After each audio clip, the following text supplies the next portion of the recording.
Welcome to the Science of Balance. I'm your host, Fabrizio. With a PhD in chemistry and after over 15 years in the corporate world, I founded ProHealthX Coaching, where I serve as an executive health coach, nutrition specialist, and personal trainer. Today, we are diving into the fascinating world of habits. Think of habits as the software running in the background of your life's operating system. So grab your favorite drink and let's get started. So what exactly is a habit? Picture it as a four-legged table. We have the cue, routine, reward, and craving. Each leg is crucial for the table to stand. Now, from a neurological standpoint, habits form neural pathways in our brain. The more we perform a habit, the stronger these pathways become. It's like carving a path through a forest. The more we walk it, the clearer it gets. Now, let me help you understand what these four pillars of habits look like. Now, imagine you're at work. You've just left a meeting where the tension was thicker than a bowl of oatmeal. Your shoulders are tense, your mind is spinning at high speed, and you are feeling like a pressure cooker on the verge of blowing its lid. That's your cue or trigger. Almost like you are on autopilot, you find yourself walking to the break room.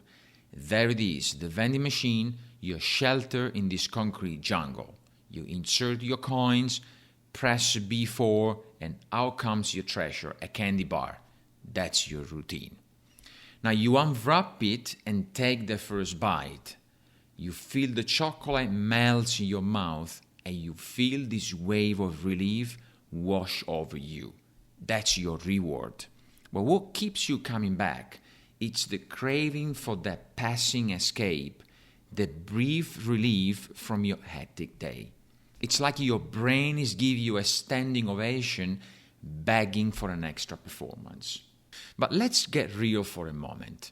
Sometimes we don't even realize we have these habits until we take a step back and analyze our autopilot behaviors. You know, those things that you do without even thinking? Yes, those are habits. In today's episode, I would like to dig into a story that one of my clients shared with me. He commutes by train every day and he noticed that he would zone out during the ride. His thoughts drifting like leaves on a river.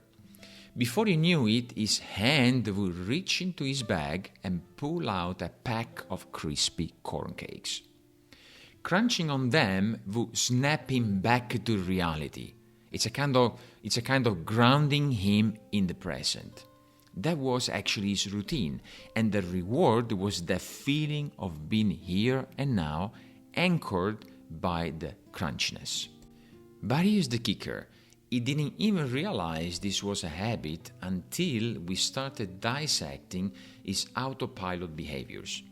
The cue was his mind wandering. The routine was reaching for those corn cakes, and the reward was the grounding sensation. What about the craving? That was his brain way of saying, hey, I like feeling grounded. Let's do it again. Maybe you think that this client's story is a bit generic or vague, but guess what?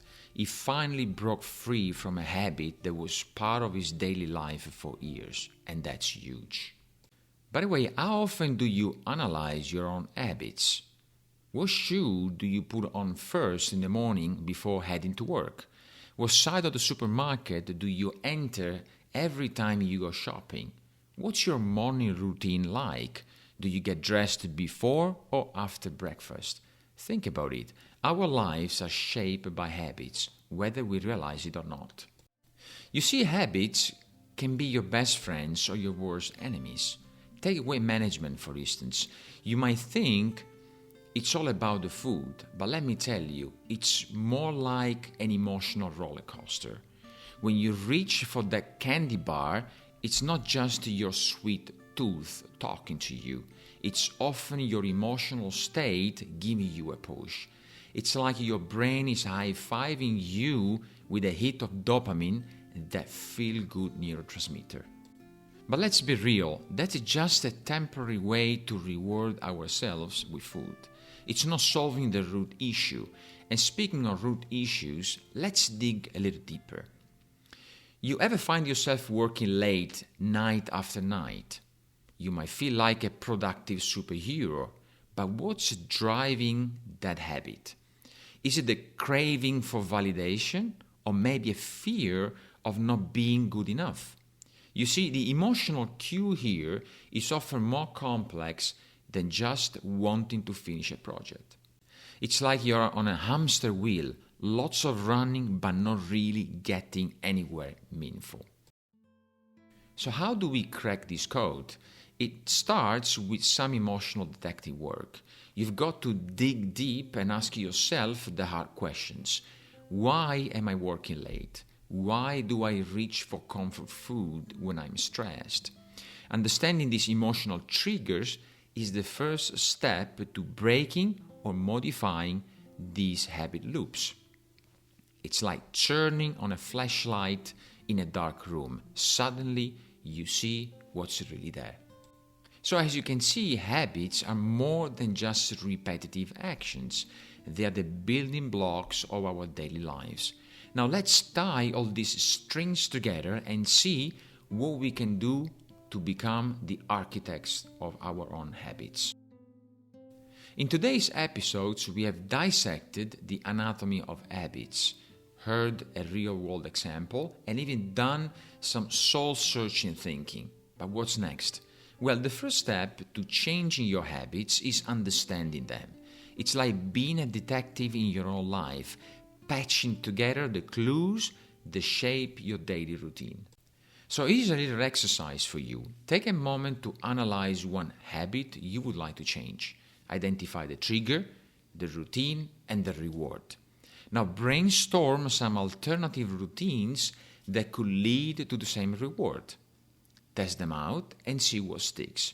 Remember, you're not just breaking a habit, you are building a new one. Before we say goodbye, if you have found value in today's episode, do me a favor, hit the subscribe button. And don't keep this goodness to yourself. Share it with anyone you think could benefit from a little habit makeover. Because let's be real, who couldn't use a bit of fine-tuning in their lives? That's it for today's episode of The Science of Balance. Thank you for joining me, and until next time, keep striving for the perfect balance in your life. Ciao.